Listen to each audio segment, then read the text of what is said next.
How do you want your haircut? That's how the news made it anyway. Of course, the news makes it like that. Yeah, exactly. Don't know what it was. That's a bad day. Yeah, that is a bad day. How do you wake up from that in the morning? Get in there to go, shit, see you to cut some hair. Now I have to pull a car out of the front shop. But great question. I got asked that question the other day. How do you deal with a bad day? And the funny thing is, I feel that post-COVID, I'm really resilient to bad days. It takes a lot for me to get upset. You know what I mean? I feel that I've been through so much shit over the last few years that a lot of the stuff doesn't faze me anymore. Or maybe just too comfortable.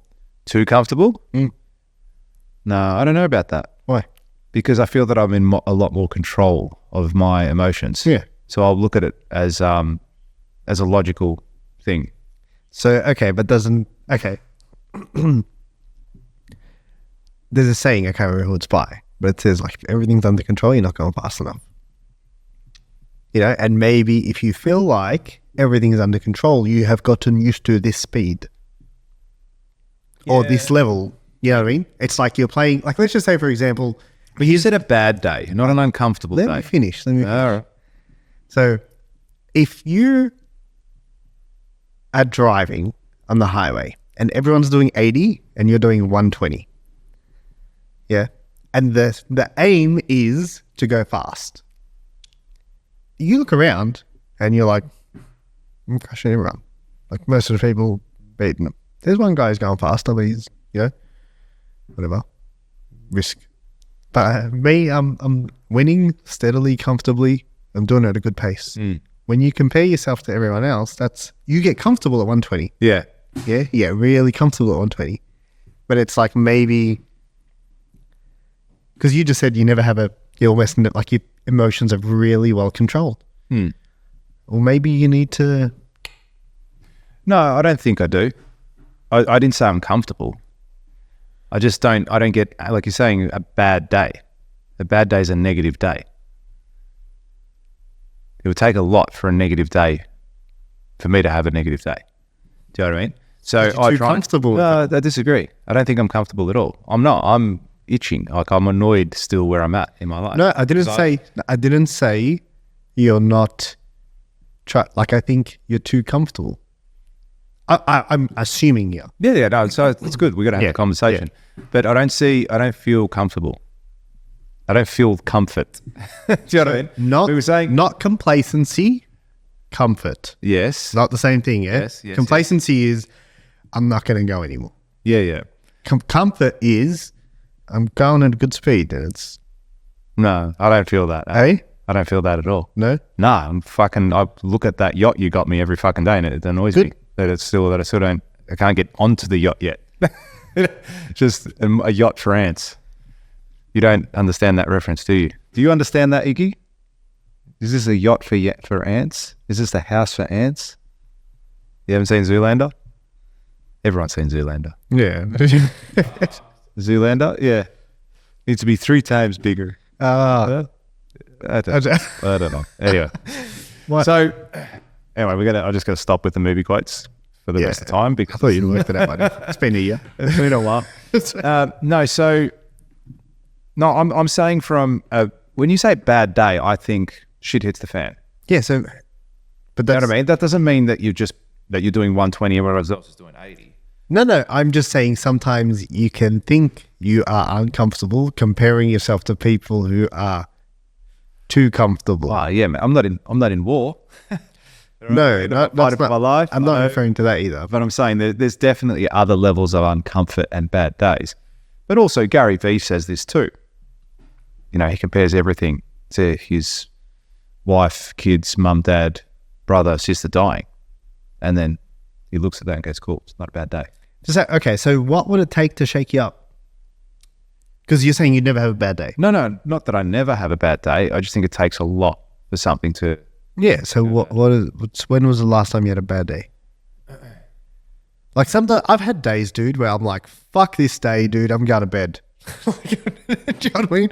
Like, that's it. Like, this is the only way I'm going to fucking fix it. Like, I'm just too rattled by everything that's happened, and it's just been fucked the whole day, and I'm going to sleep. Yeah.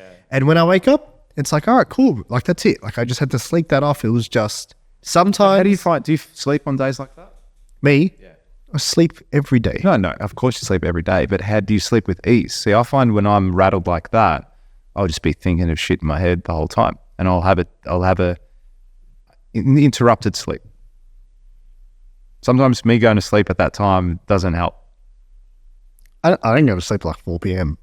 No, fine. You know what I'm saying? Even at any time. It's not like, yeah, something's it's 11 a.m. You just have the shit meeting and you're like, go to bed. That's it. I'm done. Time to go to sleep. Nah, and it's usually okay. We're trying to grow the business right now, and we're making moves and doing all these things. And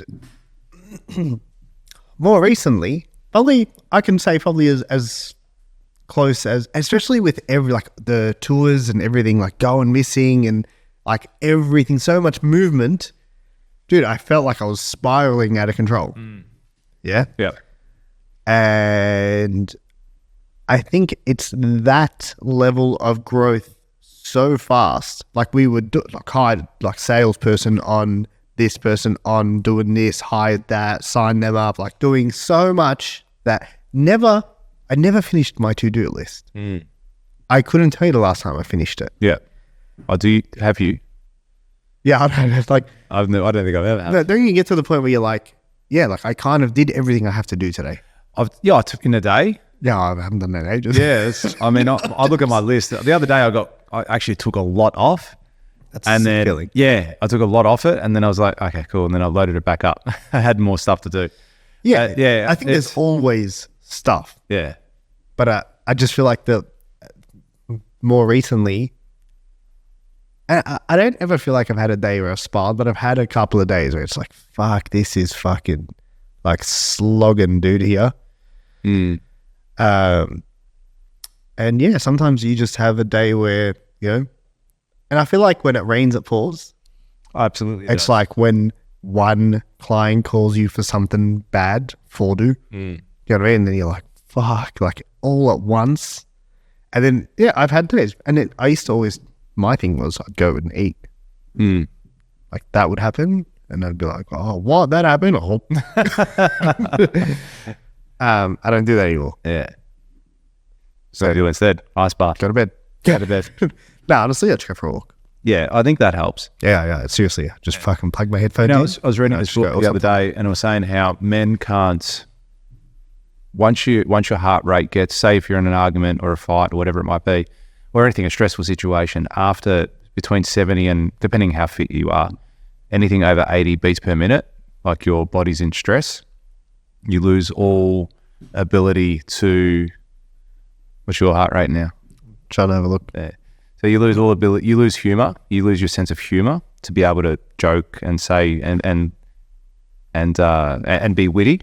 You lose the ability to listen as well. You don't take in information as much because your stress, your elevated heart rate, and then you also say things like you'll repeat yourself too, as well when you're elevated.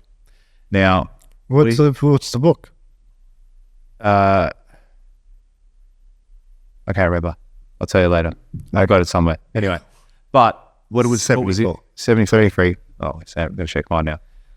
But what was interesting about it is... Your watch doesn't check it? No, I've got an analog watch. I do that purposely because I don't fucking need to be plugged into the Matrix like he does. Yeah. Have you even seen the Matrix? Everyone's seen the Matrix. Yeah. Except you. I've seen it. How many times? Once. Only half of it. On an airplane. Figure out how to check my heart rate. So when your heart rate... So what I was getting back at is men can't really tell. Like right now we walk around and we're relatively safe. Last time I checked, no one's trying to kill us. Okay? Go at it. I don't know what you're doing on that laptop, but it's fucking some sick shit. So we can't tell the difference between a physical spear, like someone throwing a spear at us, attacking our tribe, our family, our life, whatever, and verbal spears. We can't tell the difference biologically as men. So when I attack you, say, hey, you're a fuckhead, I hate your hat, and You like that? Don't like your hat. Some legacy media. I don't like your hat. And I don't know. Your whoop is stupid. Anyway, you can't tell the difference between me throwing a spear at you and you going, right, let's fucking go. You're ready to go to war. Okay, so you're ready to attack. You reckon that's true? I think there's definitely a level to it that would be true. That's a big statement. Yeah. Because like, I know there's things in the, you know how they say like your brain doesn't know what you've imagined and what's true? Oh, wow. I haven't heard that. Oh, you've never heard that? No, that's cool. Your brain can't tell the difference between something you've thought, like thought of vividly, and something that's actually happened. Have you ever thought of something that's happened? Yeah. Or have you ever been told a story so well where you start to believe you were there and you're like, I was there. And they're like, you weren't there, dude. I've even had dreams where I was like, was that a dream? Was that real? Yeah. And then you can never tell the difference. Yeah. So apparently your brain can't tell the difference. Yeah, right. Is it like that? Kind of, yeah. Yeah, I reckon it is. Because I feel like no matter what anyone said to me, if someone threw a spear, I'd freak. You know what I mean? Imagine someone threw a spear at you. Yeah, I get that. I would freak. Okay, You're throwing a spear? What is this? In this day and age. The Olympics?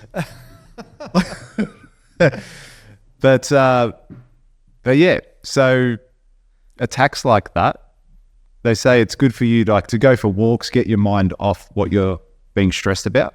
Go and do something that's not that. Even if that thing might be you might have a good association with it and it's stressing you, you can't be doing that. Like you got to go away, go for a walk, read a book, do something that's going to take your mind off it completely for at least 20 minutes, then come back to it. So if it's a client, for example, you get the phone call, they've just abused you, or they go and offer you something, you say, and you're like ready to fucking go. Just say, listen, sorry, I need to let you go for just a second, but I will call you back in about 20 minutes. I go, something is just really important come up and I'll call you back. You will get a much better result going back to that conversation than getting straight into it right there and then. Not that I've ever really done that myself, but that's it makes sense to a degree, you know, calming down. Like, I've written emails before where I'm like, fuck you, like, we got to come in for naming rights of your unborn children, you're fucked. And then come back to it 20 minutes later, half an hour later, I go, okay, cool, I'll delete that sentence. I'll delete this. I'll change that. Thanks for your understanding. Send. You know, so I can't think of a direct example. The only time I can think of it when you say that story is when I was typing an email. And you called me. I called you. How funny. And you're like, what's going on? And I'm like, dude, listen, blah, blah. And then you're like, hey, don't fucking send the send the email. Look back at it now. When was that? I was like, that was maybe almost a couple of years ago. Was it? Nah. I'm shit with time. What was it? Yesterday. Yesterday. You're like 4 years ago. Yeah. Pre-COVID. Nah, it was probably, I don't know, 10 months ago, 11 months ago. We had this podcast. Oh, did we? Oh, we did too. We did too. Yes, we spoke about it. Yeah. We spoke about it. Yeah, so I think for us, I'm talking from a man's perspective. It's very easy to attack. I find it easier to attack. All right, if someone pisses me off, I'll go, no, fuck you, do this. Yeah. Who do you think you are? I think I'll headbutt you. I think that's a good trait. Can be, but it's not always going to get you the best result. No, but you need to have that fire. Oh, yeah, you got to have the fire in the belly for sure. I don't know if you got to have the fire, dude, because what happens when that person coming to attack is coming to attack? Yeah, absolutely. Do you know what I mean? And they're coming to attack your family or your kids or your missus. Absolutely. What's going to happen then? You're going to be like, no, I'm zen. Like, no, kill him. Dan Pena was saying that there was a survey. No, there's a questionnaire he does before he gets people to come into his course or something like that. And he goes, if someone's came up to your wife and spat in her face, like, what would you do? And like the answers were talk to them, see what they were doing, like see what was happening in their life. Why were they this? And he's like, no. He goes, you got to drop that motherfucker. And you kick him in the teeth and you make sure he can't bleed and he can't get up and his fucking teeth are moving and hanging out and his face is rearranged and his mother won't even fucking recognize him. You know, like, he's like, kill that killer. He goes, go to jail, like do everything you can, whatever. That was a very good American accent. Thank you. I was very confused. I was practicing. I've been practicing for a long time. My wife says, you sound like Dan Pena. I feel like I'm on a podcast. Dan Pena. I didn't drop. I was trying not to drop the C-bomb because it's part of his vocab to jump in that. But my wife often says that I'm amazing at imitations. I'll let you know. I'll just drop it one day. I'll let you know on the podcast. You can tell me how good it is or not. Give us another invitation. Yeah, not now. Come on. I'm going to be in the moment. Oh yeah, I'd find it. It's And you don't watch movies either, so yeah, exactly. I'll start. After this. Yeah, if that's what this podcast is gonna turn into, I'll commit. But yeah, so I get it. I agree. I think the whole walk thing definitely works. I do it heaps now. Yeah. Like I still till now post 75 hard. Still train daily. Or at least if I don't train, I get a walk in. Yeah. Like I just go and like plug headphones in, or sometimes I just put them on and don't pay anything, so no one talks to me. And I just walk. You know what I mean? Or dude, like sometimes I got so much on my mind that I'll put them on and I'll be so caught up in my own thoughts and I'll just start walking and I'll forget to play something. And I'll be like almost on my way back and I'll be like, fuck, I should play something. I should put an audiobook on or something. Yeah, good. Is it? But yeah, I don't, I guess if I've had a bad day, like if everything is compounded into that one day, I still feel like even a walk doesn't. Yeah, without a doubt. Yeah. You could speak to someone. So if you like this clip and you want to watch another one, click just over here. Or if you want to watch the full episode, you can click over here. Don't forget to subscribe to the channel and thanks for watching.